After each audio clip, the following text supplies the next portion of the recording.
तानिया मकार अपना सारा किया हुआ बेचारे जुनैद पर डाल रही है और ऐसा बताने की कोशिश कर रही है कि उसने कुछ भी नहीं किया है और सारा कुछ जो कुछ हुआ है सिर्फ और सिर्फ इन लोगों की कारस्तानी है, यानी कि जुनैद ने किया है। सारा इल्ज़ाम जुनैद पर आ रहा है, लेकिन जुनैद बेचारा खामोश है और वो जानता है कि ये लोग उसको चैन सुकून से जीने नहीं देंगे। इसलिए वो काफ़ी ज़्यादा परेशान और खामोश है।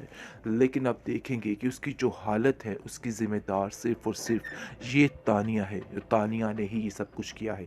दूसरी तरफ उसको अपनी माँ का दुःख आ गया है कि उसकी माँ ने उसकी कोई बात नहीं सुनी, बल्कि सिर्फ़ और सिर्फ़ ज़ावियार की बात को तरजीह दी है और उसको बिल्कुल साइड पे कर दिया। इस बात ने उसको बहुत तकलीफ़ दी थी और ये बात वो बिल्कुल बर्दाश्त नहीं कर सका कि उसके साथ ये सब कुछ क्या हुआ। वो अपने होशो-हवास खो बैठा था। अब देखेंगे कि दूसरी तरफ काफ़ी ज़्यादा परेशान हो चुके हैं सब, क्योंकि जैसे ही वो जुनैद की ये हालत सुनते हैं तो ज़ारा गुतार रोने लग जाते हैं। ख़ास तौर पर आप देखेंगे कि बहुत बुरा हाल होता है इस बेचारी नयाब का, क्योंकि नयाब जानती है कि सारा कुछ उसी वजह से हुआ है। वो इसका साथ देने की कोशिश कर रहा था, जिसकी वजह से सारा मलबा बेचारी जुनैद पर आ गिरा है और जुनैद अपने घर वालों से बिल्कुल कट कर रह चुका है। ये बात उससे बिल्कुल भी बर्दाश्त नहीं हो रही है और वो रोती है और कहती है कि आप लोगों ने उसके साथ बिल्कुल भी अच्छा नहीं किया है। आप लोगों को कुछ तो सोच लेना चाहिए था। आखिर कैसे कोई इस किसी के साथ ऐसा कर सकता है। आगे से निकार कहती है, इन सब चीज़ों की ज़िम्मेदार सिर्फ़ और सिर्फ़ तुम हो। पता नहीं कैसे तुम दूध में से मक्खी की तरह निकल रही हो। हम तुम्हें ऐसे निकलने नहीं देंगे, क्योंकि सारा कुछ किया धरा सिर्फ़ और सिर्फ़ तुम्हारा है और ये बात तुम अपने ज़हन में बिठा के रखना। इस तरह से चालाकी से निकलने की यहाँ से कोई भी ज़रूरत नहीं है। सारा मलबा उस बेचारी पर डाल दिया गया है। भूल पा रहा है। इस टेंशन की वजह से उसका एक्सीडेंट हो जाता है। लेकिन आप देखेंगे कैसे ही निगार को इस चीज़ का इल्म होता है कि ये सब कुछ हो गया, तो वो काफ़ी ज़्यादा परेशान होती है और सोचती है कि काश वो अपने बेटे की बात मान ही जाती, क्योंकि वो जानती है कि जो कुछ हो रहा है सरासर गलत हो रहा है, लेकिन फिर भी जानबूझकर इन सब बातों में साथ दे रही है। लेकिन फ़िलहाल खामोश है, लेकिन बहुत जल्द वो माफ़ी मांगने वाली है और इन सब चीज़ों का गुफारा अदा करने वाली है, क्योंकि वो जानती है कि माफ़ी अदा करने के अलावा और कोई भी ऑप्शन नहीं है और वो जुनैद को ऐसे दोबारा हासिल नहीं कर सकती है। लेकिन नयाब को उस बेचारी का उस घर में रहना बहुत मुश्किल हो चुका है।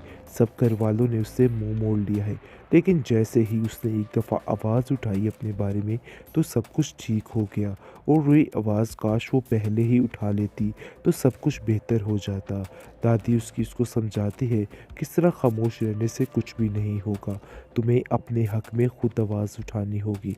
बस ये बात तो तय है कि तुम्हें अपने दिमाग को अब दुरुस्त करना है और सब चीज़ों को देखभाल करनी है। मैं तुम्हारे साथ हमेशा रहने वाली नहीं हूँ। मेरी तबीयत आज ठीक होती है और कल ख़राब होती है और इन सब बातों को तो तुम बड़े अच्छे तरीके से जानती हो और मैं नहीं चाहती कि तुम किसी किस्म की परेशानी का शिकार हो। बस मैं चाहती हूँ कि तुम अपने घर में आबाद रहो और खुश रहो। जिसको सुनकर नायाब रोने लग जाती है और कहती है कि न जाने ये मेरे नसीब में है भी कि नहीं। जो कुछ मेरे साथ हुआ है, क्या आपको लगता है कि दोबारा वो मुझे उस घर में रखेंगे? मुझे उस घर में वो लोग कभी भी नहीं आने देंगे। जिसको सुनकर दादी कहती है कि तुम हौसला मत हारो। एक दिन ज़ावियार खुद आएगा और तुमसे माफ़ी मांगकर तुम्हें इस घर से ले जाएगा। देख लेना, मेरा तुमसे वादा है, एक दिन ऐसा आएगा और ऐसा ही होगा। बेहतरीन ट्रॉमा सीरियल दिल नादान के इस एपिसोड में आप देखेंगे कि जुनैद ने इन सारी बातों पर अपने दिल पर लगा लिया है और वो बहुत ज़्यादा बेचैन और बेकरार हो जाता है। पहले तो जाकर उसको तलाक देता है तानिया को और वो काम ख़त्म करता है। तानिया बहुत ज़्यादा खुश है और कहती है कि तुम्हारे से तो मेरी जान छूटेगी फाइनली। जो मैं चाहती थी वो हो गया। लेकिन दुर्दाना उसको समझाती है कि देखो तुमने बहुत बड़ी गलती कर दी है। तुम्हें इन चीज़ों का अंदाज़ा नहीं हो रहा, लेकिन जब तुम्हें एहसास होगा तो फिर तुम्हें समझ आएगी, क्योंकि ज़ावियार भी कभी तुम्हारे हाथ नहीं आने वाला। ये बात अपने ज़हन में बिठा के रखना। तुम अगर ये समझ रही हो कि ज़ावियार तुम्हारे हाथ आ जाएगा, तो ऐसा नहीं होने वाला है। यानी कि अब जाकर समझ आएगी तानिया को कि उसने क्या कर दिया है। और दूसरी तरफ ड्रामा रचा रही होती है और रो रो कर निगार को कहती है कि देख लीजिए कि आपके बेटे जुनैद ने मेरे साथ क्या किया है। अब इस चीज़ का कैसे आप सारा कफारा भुगतेंगी और क्या करेंगी? आगे से वो कहती है तुम फिक्र मत करो, बहुत जल्द इस नयाब की जान भी इस घर से छूटने वाली है। तुम्हारा सारा मकसद पूरा होगा, तुम्हें मैं इस घर की बहू ज़रूर बनाऊंगी और ज़ावियार तुम्हें ज़रूर मिलेगा। जिसको सुनकर वो बहुत ज़्यादा खुश हो जाती है और चहचहाने लग जाती है, लेकिन ये बात किसी को महसूस नहीं कराती है। खैर आप देखेंगे कि दूसरी तरफ सदमा ले चुका है बेचारा जुनैद, क्योंकि वो जानता है कि हर कोई उससे दूर हो चुका है और तरह तरह की बातें करते हैं, और जिसकी वजह से उसकी माँ भी, जब अब उसने देखा कि उसकी माँ भी उससे दूर हो चुकी है, तो ये बात का वो सदमा ले बैठा और सोचता है कि आखिर नया पर उस पर इस तरह के इल्ज़ामात लगाए जा रहे हैं, बिल्कुल बेबुनियाद है, और कैसे इन सारे इल्ज़ामात को वो मिटाएगा, क्योंकि जैसा रवैया ज़ावियार ने उसके साथ रखा और दूसरी तरफ गज़नफ़र ने भी उसका जो हाल किया है, उसे वो सारा कुछ नहीं भूल पा रहा है। इस टेंशन की वजह से उसका एक्सीडेंट हो जाता है।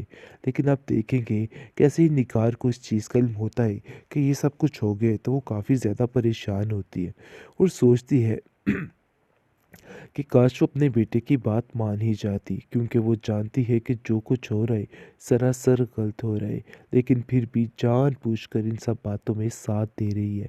लेकिन फ़िलहाल खामोश है, लेकिन बहुत जल्द वो माफ़ी मांगने वाली है और इन सब चीज़ों का कफ़ारा अदा करने वाली है, क्योंकि वो जानती है कि माफ़ी अदा करने के अलावा और कोई भी ऑप्शन नहीं है और वो जुनैद को ऐसे दोबारा हासिल नहीं कर सकती है। लेकिन नयाब को, उस बेचारी का उस घर में रहना बहुत मुश्किल हो चुका है। सब घर वालों ने उससे मुंह मोड़ लिया है, लेकिन जैसे ही उसने एक दफ़ा आवाज़ उठाई अपने बारे में, तो सब कुछ ठीक हो गया, और वही आवाज़ काश वो पहले ही उठा लेती तो सब कुछ बेहतर हो जाता। दादी उसको समझाती है, किस तरह खामोश रहने से कुछ भी नहीं होगा, तुम्हें अपने हक में खुद आवाज़ उठानी होगी। बस ये बात तो तय है कि तुम्हें अपने दिमाग को अब दुरुस्त करना है और सब चीज़ों को देखभाल करनी है। मैं तुम्हारे साथ हमेशा रहने वाली नहीं हूँ। मेरी तबीयत आज ठीक होती है और कल ख़राब होती है, और इन सब बातों को तो तुम बड़े अच्छे तरीके से जानती हो, और मैं नहीं चाहती कि तुम किसी किस्म की परेशानी का शिकार हो। बस मैं चाहती हूँ कि तुम अपने घर में आबाद रहो और खुश रहो। जिसको सुनकर नयाब रोने लग जाती है और कहती है कि न जाने ये मेरे नसीब में है भी कि नहीं, जो कुछ मेरे साथ हुआ है। क्या आपको लगता है कि दोबारा वो मुझे उस घर में रखेंगे? मुझे उस घर में वो लोग कभी भी नहीं आने देंगे। जिसको सुनकर दादी कहती है कि तुम हौसला मत हारो, एक दिन ज़ावियार खुद आएगा और तुमसे माफ़ी मांगकर तुम्हें इस घर से ले जाएगा। देख लेना, मेरा तुमसे वादा है, एक दिन ऐसा आएगा और ऐसा ही होगा।